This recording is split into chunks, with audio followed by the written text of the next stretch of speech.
ونحن على نشهد والحمد لله رب العالمين সম্মানিত এলাকাবাসী আজ আমরা পূর্বপাড়া জনাব সাহেবের নিজ বাড়িতে এক মিলাদ মাহফিল আয়োজন করা হয়েছে এবং পাশাপাশি ক্রিয়াও হবে। অবশ্যই মিলাদ মাহফিলে আপনাদেরকে বিশেষভাবে দাওয়াত করা যাচ্ছে।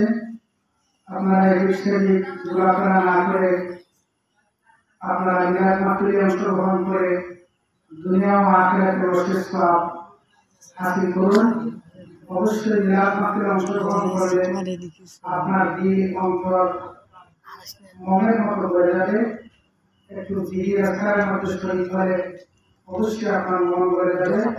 আপনার মন যদি আচারের মতো হয়, যদি একবার দিদি করেন অবশ্যই অবশ্যই গুরুকে কাজে আপনার অন্তর মন খুলে যাবে। আলহামদুলিল্লাহ আলহামদুলিল্লাহ।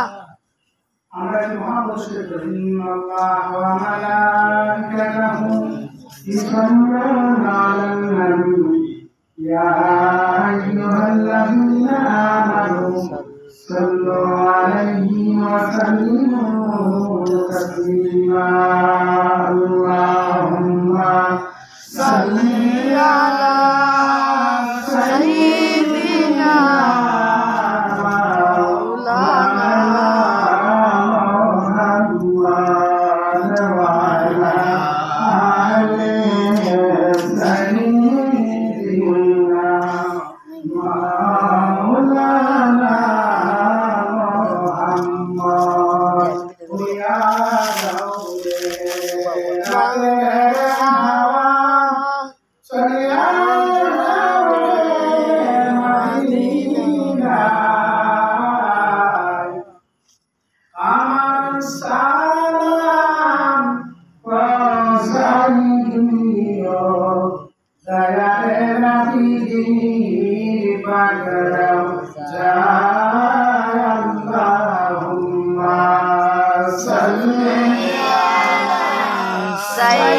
Sayyidina Maulana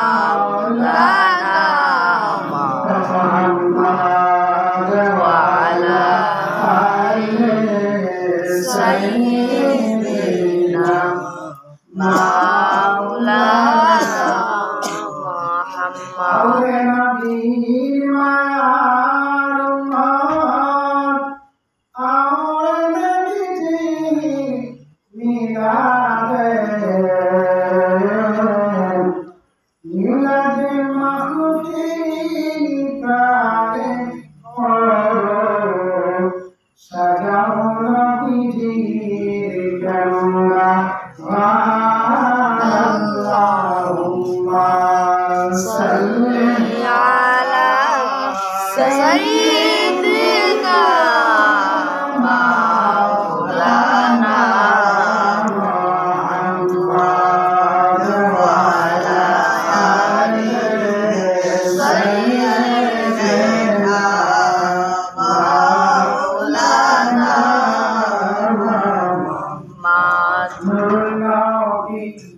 La ilaha illallah